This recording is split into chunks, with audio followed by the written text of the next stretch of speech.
Arguments for the man accused of killing Charlie Kirk continue later this morning.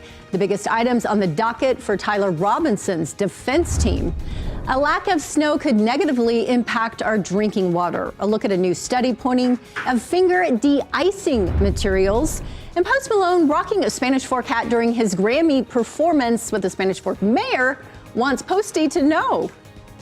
Live and streaming, this is KSL News Now. Good morning, everyone. Thanks so much for being with us on this Tuesday morning for KSL News Now. I'm Lori Pritchard. Let's talk to Matt Johnson this morning. There is hope in the forecast. Yes, there is light at the end of the tunnel. Okay. And we're going to try not to scare off this storm that's showing up in model runs. We are on our best behavior. We are. So everybody behave. Keep the hope alive. I wanted to get to your forecast in the near future, though. I do have clear skies out there, and there's a little bit of haze hanging out over the valley floor. Expect mild conditions yet again today, though you start the morning right around that freezing mark for Salt Lake City, Provo, and Ogden.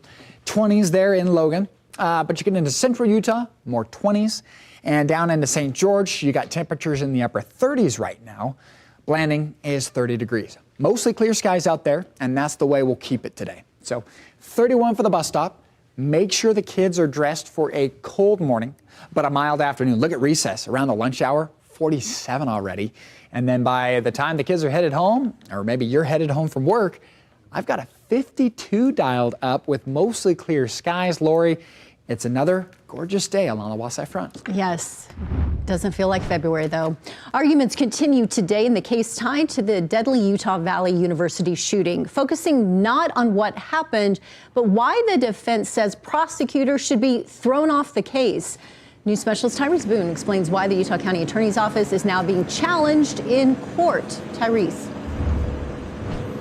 Good morning, Lori. A judge will have to decide today if the Utah County prosecutors can continue handling this high-profile case. Now, today's arguments continuing, for one, started about 2 weeks ago with defense attorneys saying that the Utah County's Attorney Office has a conflict of interest and should be removed from prosecuting this case. Now, court records show one of the prosecutors has an adult child who witnessed the shooting at Utah Valley University. The defense argues that connection could compromise the office's ability to prosecute the case fairly. The defendant, Tyler Robinson, is accused of shooting and killing Charlie Kirk during an outdoor event at Utah Valley University. The judge has not yet ruled on whether the Utah County's Attorney's Office will be removed from this case. And now prosecutors say the conflict claim does not impact their ability to move forward and are asking the judge to deny the request. If the office is moved, they will have to find another prosecution agency to continue this case. And also, Charlie Kirk's wife, Erica, is also asked for a speedy trial as well. Reporting live, Tyrese Boone, KSL 5 News. Back to you, Lori. We'll see how this unfolds. Tyrese, thank you for that. Meanwhile, in other headlines this morning, a former Utah County therapist is now headed to prison. He pleaded guilty to secretly filming his patients and possessing child sex abuse material. During Robert Denninger's sentencing hearing on Monday, Judge Tony Graff focused on the harm he caused to victims, leading him to reject a plea deal. Prosecutors agreed with Dendinger's defense, who argued he had already paid a heavy price after spending a year in jail. But the judge said that harm went far beyond the defendant. If they reach out to a therapist, perhaps in the back of their mind is, can I trust this new therapist? Will they turn away the very help they need because of you? Dinger was sentenced to serve all the sentences consecutively. How long he will be behind bars is up to the Utah Board of Pardons and Parole, but at a minimum, he's expected to serve 3 years. The Utah County Attorney is working to decide if charges will be filed after deciding a Saratoga Springs officer was not justified in shooting his gun during a traffic stop more than a year ago. A report says Officer Dean Sikoa pulled over 43-year-old Fernando Valenzuela in October of 2024. That stop was nearly an hour long and escalated when Officer Sikoa got information that led him to believe that Valenzuela might be armed. That's when Officer Sikoa pulled his gun and demanded Valenzuela get out of the car. Officer Sikoa fired when Valenzuela started to drive off. Now, Valenzuela was hit but did survive that shooting. The Utah County Attorney says the facts don't justify the use of deadly force, and they're working to decide if charges should be filed. A desperate search is on for a Utah woman who suddenly vanished after coming home from her daughter's house in Colorado. Investigators say 69-year-old DeEtte Spencer left her daughter's home in Rangeley a week ago, was headed back to her home in Escalante. However, instead, she ended up in Price and was last seen at a Walmart. For the past week, her family has traveled hundreds of miles retracing her possible steps, but they've turned up nothing so far. We're really scared that she's out there somewhere, you know, stuck in a snowbank or on a dirt road where she has no contact with anybody. Police say they don't suspect foul play.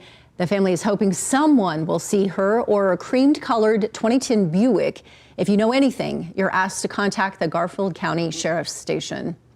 To southern Utah now, where a helicopter pilot is recovering after a crash in the Silver Reef area of Leeds. It happened Monday afternoon, and 2 people were on board that helicopter. An ambulance took that pilot to a St. George hospital in critical but stable condition. Hurricane Valley Fire and Rescue crews evaluated the second person, but they did not want further treatment.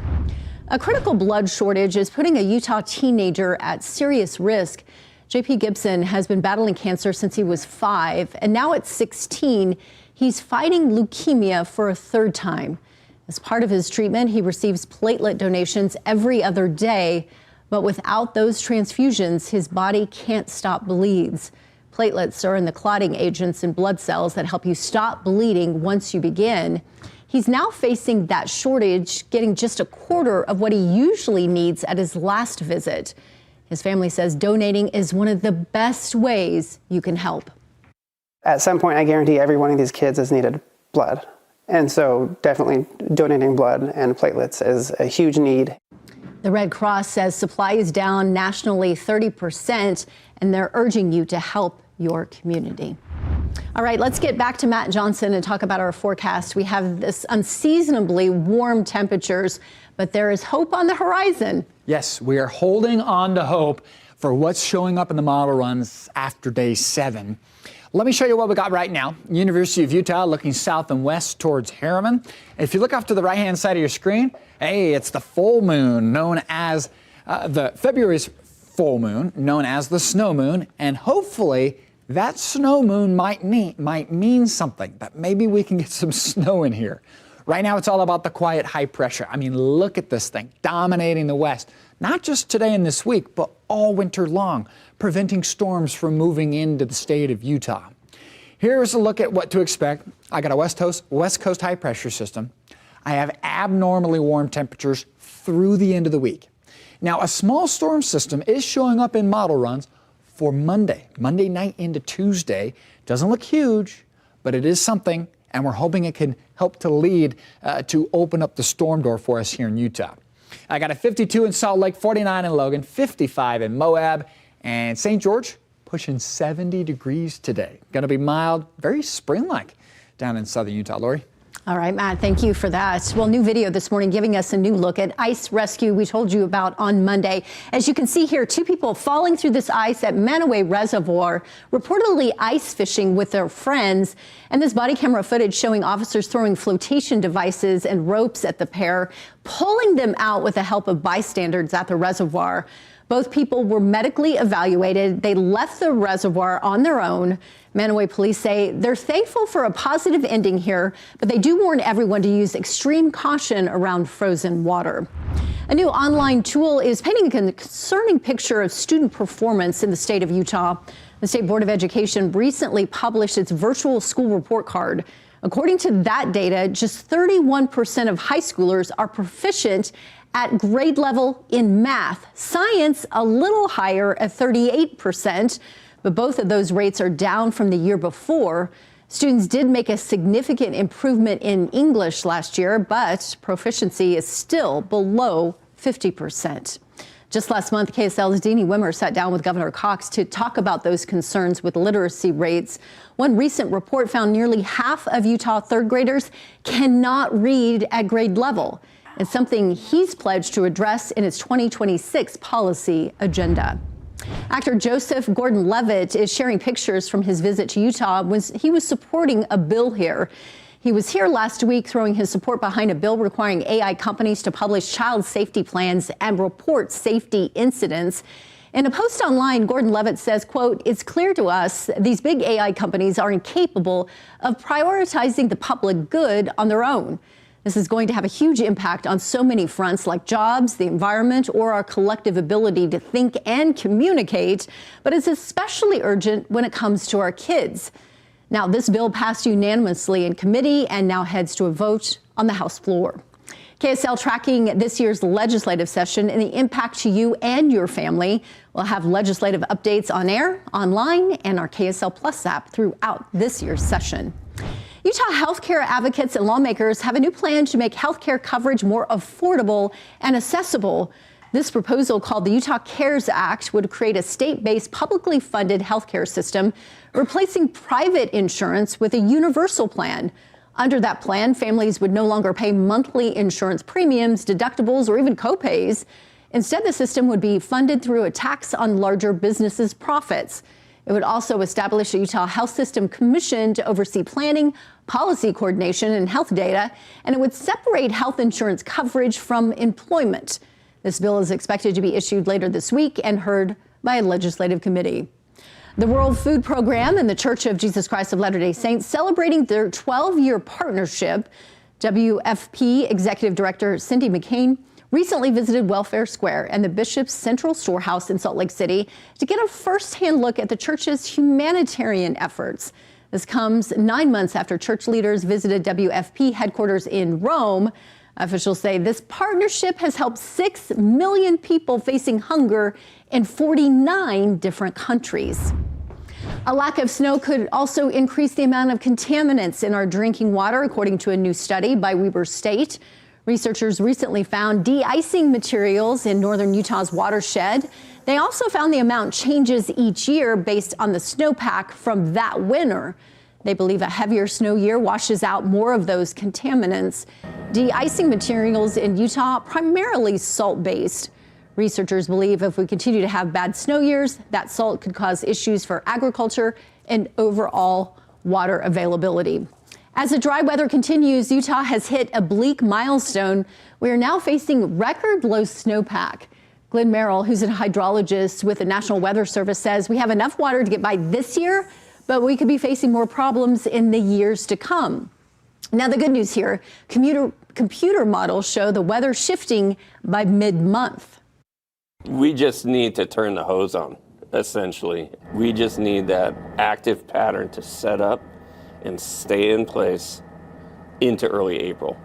Merrill says we have about a 10% chance of getting back to average snowpack, but on the flip side, there's only about a 10% chance of staying in record low territory.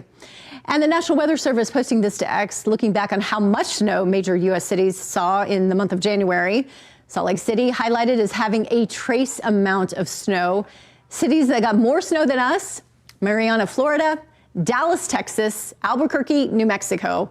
In fact, every town on that list got more snow than Salt Lake City, other than Pensacola, Florida, which also reported a trace of snow. Well, we have some beaches here, but they're along the Great Salt Lake. We don't have the kind of beaches that they have in Florida, so we need snow because we have mountains. Yes, this is a place where the snow is quite native, not necessarily the panhandle of Florida, right? What are they doing with more snow than Salt Lake City? Here's a look at the mountaintops. Barely enough snow to be found there on the Wasatch. This is Adam Murray looking towards that snow moon coming up over the mountaintops. And boy, we hope that snow moon means that something's coming our way. We shall see.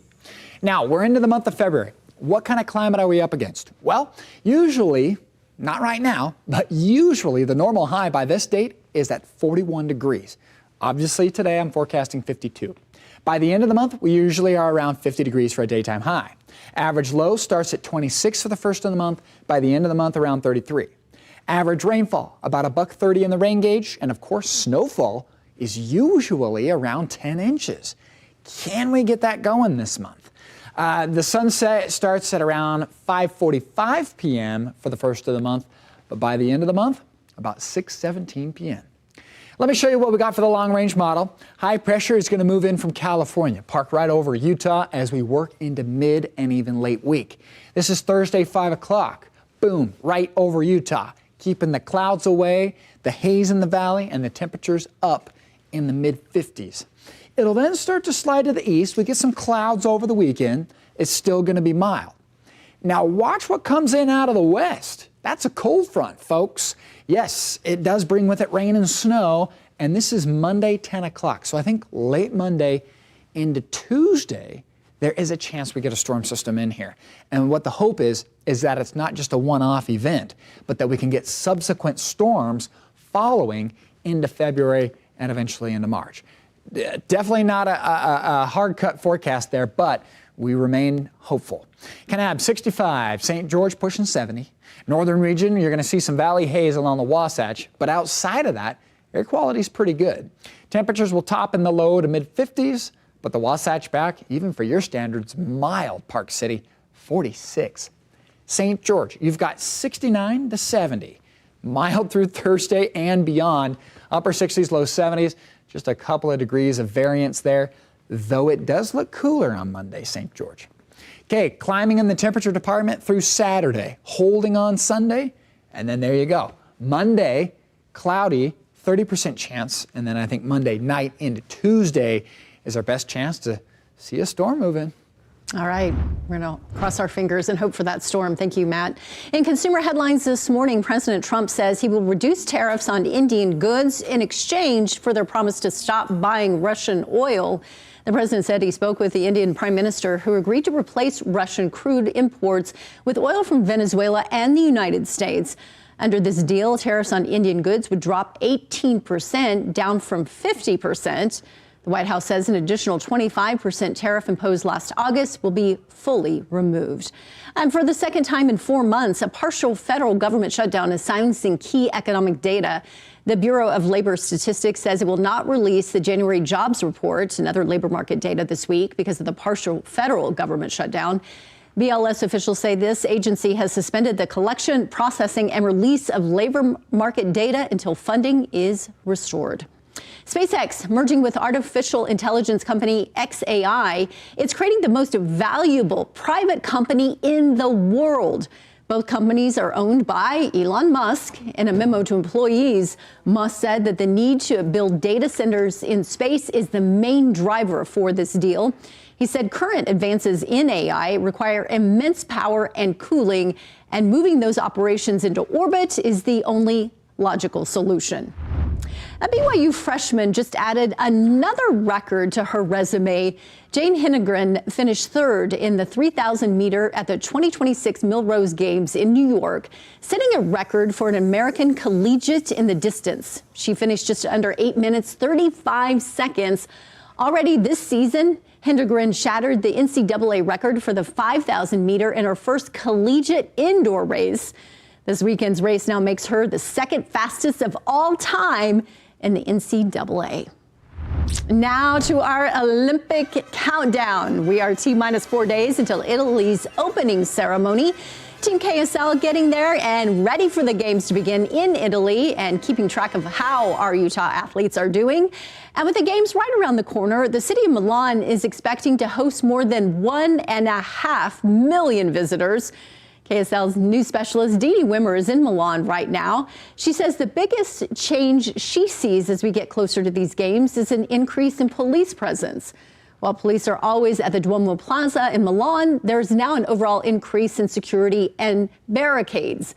Dee Dee also spoke to a lot of residents in the city who say that a million tourists might become a bit of an inconvenience, but they are still excited for those games. And ahead of Utah's own Olympic Games, we're seeing how Salt Lake City compares to the cities of Milan and Cortina. And what we found is that northern Italy and northern Utah each played host to the world before, but that is where those similarities end. On a map, Salt Lake and Park City sit about 41 degrees north of the equator, which is further south by a few degrees than both Milan and Cortina. As far as elevation, Cortina is around 4,000 feet above sea level. Milan, barely 400. And Salt Lake sits around 4,200. Park City is much higher, about 7,000 feet above sea level. We'll be keeping an eye on some Utah Mammoth players competing in the Milan Cortina Games, and there were some concerns if the arena would be ready in time for the puck drop. Well, the arena is now mostly done, but construction is still ongoing in some areas of that building. But the most important part here, the ice is down and it has passed safety checks by the NHL and the NHL Players Association. Even with a compressed season, NHL Commissioner Gary Bettman says the pros outweigh the cons. I'm excited about the fact that our best on best, our internationally based best on best, our players love it, our fans will love it. And Team KSL will be watching our Mammoth players going for gold in Italy. Deanie Wimmer, Sam Farnsworth, Matt Gephardt, and Mike Anderson are in Italy right now for the duration of the games, bringing you exclusive content and following a record number of Olympic athletes with Utah ties. And the Olympics shifting into high gear on Friday with the opening ceremony. And you can see it live at noon or the replay at 7 right here on KSL.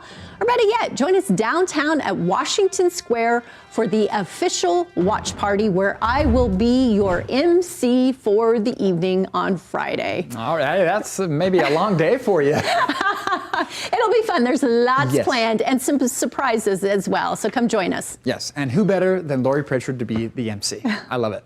Okay, we're going to take a look at your weather for today, starting out with clear skies out there and a little bit of haze noted. Yesterday's north wind kind of swept out some of the gunk.